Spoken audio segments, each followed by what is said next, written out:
Hey guys, welcome to the channel. So today I will be talking about one of my all-time favorite death metal bands, Carcass. Specifically, the very first album, Reek of Putrefaction. Now, this album this album and I have a troublesome relationship. It took me a while to get into it, because like the production just just instantaneously set me off, and have always been a massive second wave Norwegian black metal fan. Filsofem is one of my favorite albums of all time. So the terrible production, like in and of itself, is not what I had an issue with. I had a major issue with not. I had a major issue with not being able to understand um, the riffs, with not being able to like clearly understand what's going on. But now I love this album. I really don't like to talk about um, classic albums that I don't like, because I don't like to talk about things that I don't like at all to begin with. Um, but if somebody like requests for me to review something and I don't like it, then I'll talk about something I don't like. But I'm not going to purposely choose to talk about something that I don't like. So I love this album. um, to to describe what this album feels like, it feels like you're swimming in a pool, but instead of water, there's embalming um, a fluid, right? And there are a bunch of body parts. I'm talking arms, heads, like full on carcasses, from failed experiments floating, floating around you. That's what this album feels like. It's disgusting. It's dirty. It's gross. It's brutal. But if you're super into like the super dark and heavy stuff like I am, you're gonna love it. um, the vocals are just obnoxiously brutal. Um, Jeff has these visceral highs. Does he have like just like they're just visceral, and and the guitarist, I have a hard time with saying his name with my stutter, but he has these really cool like lows that at times they kind of remind me a little bit. Sorry, that's my laptop. They kind of remind me a little bit of say of say like um the guy from the vocalist from Autopsy, the vocalist and drummer from Autopsy. I can't remember his name right off the top of my head, but at times his lows remind me of his lows. And Ken, the drummer, has some of the most guttural, pitch shifted vocals that, like, I don't know how much of it was actually him and how much of it was the pitch shift, but regardless, I can tell that like the tone like of his vocals was so brash, and the pitch, um, shifting just makes it just so unique. It's honestly what really sticks out the most. Um, the drums are all over in the best way possible. I read a quote. It's either from the guitarist.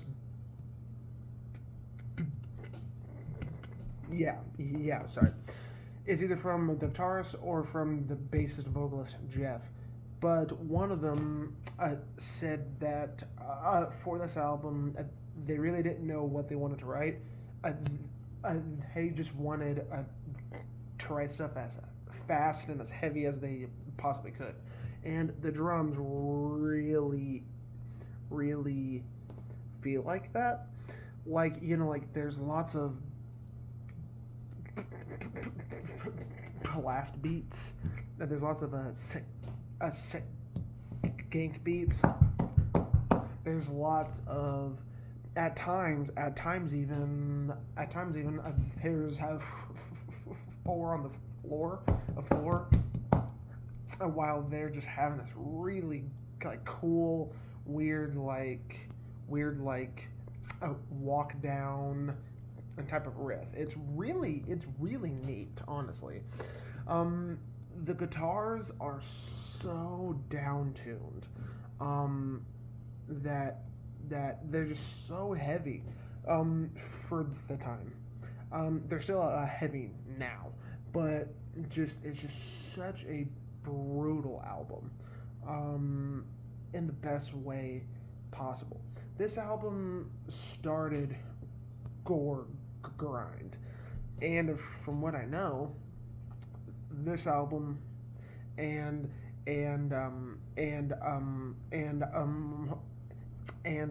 horrified by repulsion really helped kickstart to the grindcore movement.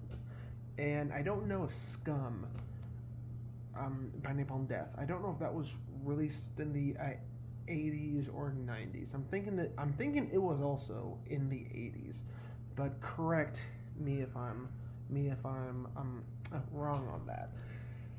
In the comments. The songs that stand out to me the most honestly are Maggot Colony, Fizz. I'm gonna try and say this. I'm going to butcher it. Pysosisified. That was a really cool one. Carbonized eyesockets. Fermenting innards.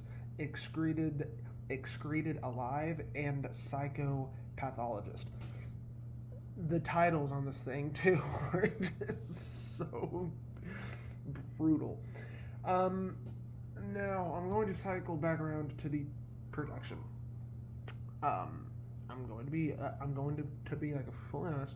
The production is trash, but I finally realized that is a part of its charm, much like Filsofem that I was talking about.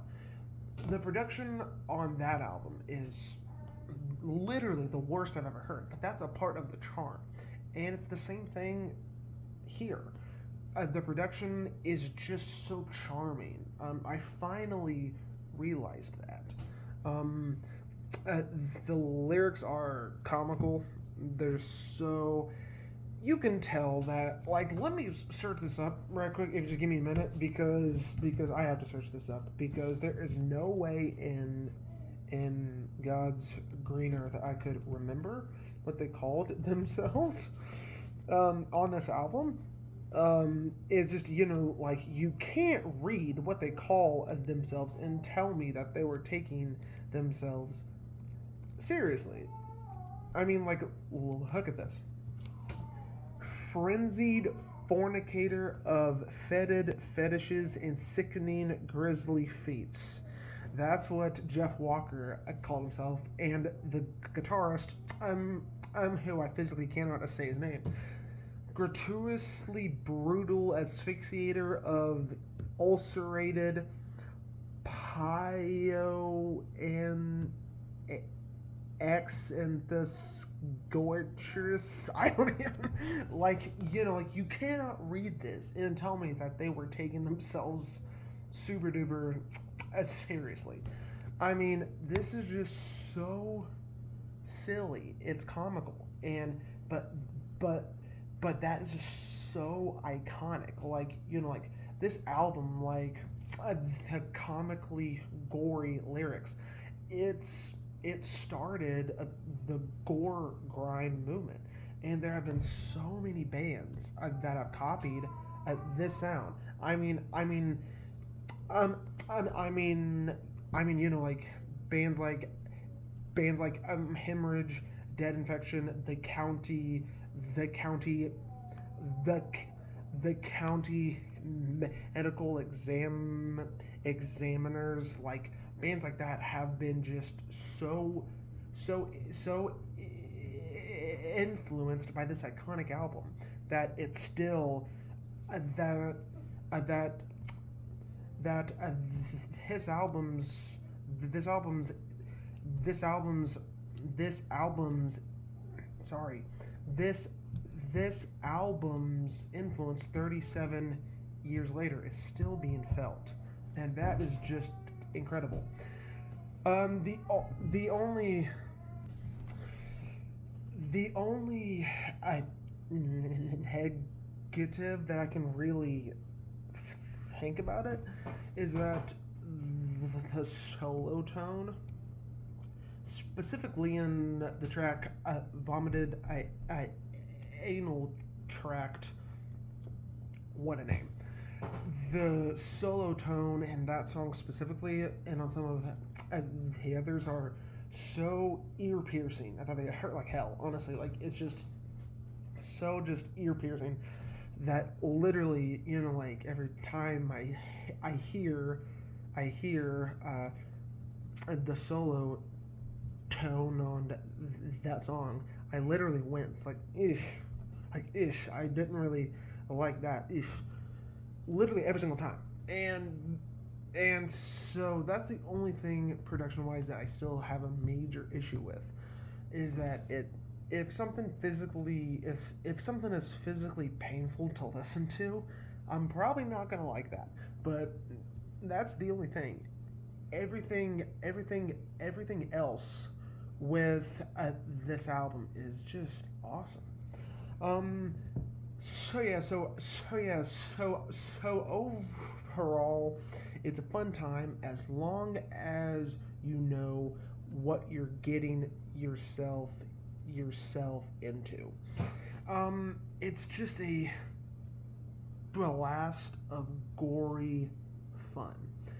I understand why this is seen as why this is why I understand why this is sorry. I understand why this album is seen as the lowest on their list to to a whole lot of people out there, but I still really enjoy it. Um, in compare, say now now compared to their albums later on and what would come, it's definitely at the bottom of the list still for me. But that's not a bad thing. That just that just that sorry that that just goes to show just how incredible this band is. So overall, I would rate this. I would rate this on a scale of 1 to 10, a 7.5 out of 10. Um, is it is it is it phenomenal? No. Is it terrible? No. Is it a good, solid, fun time? Absolutely.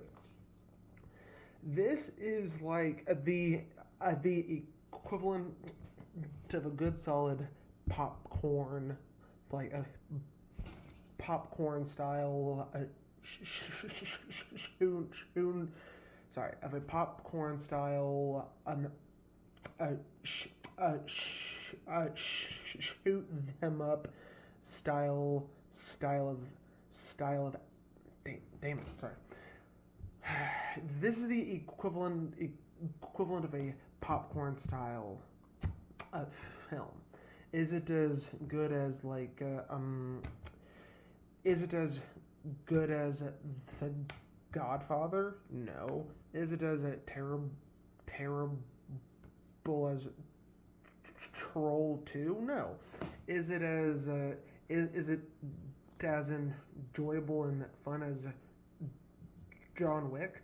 Absolutely.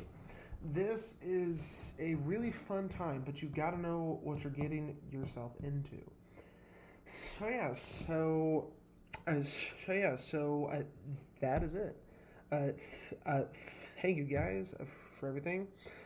Once again, thank you for having patience with me if you stuck it out this far. So yes, Reek of Putrefaction by Carcass, 7.5 out of 10. All right, guys, bye.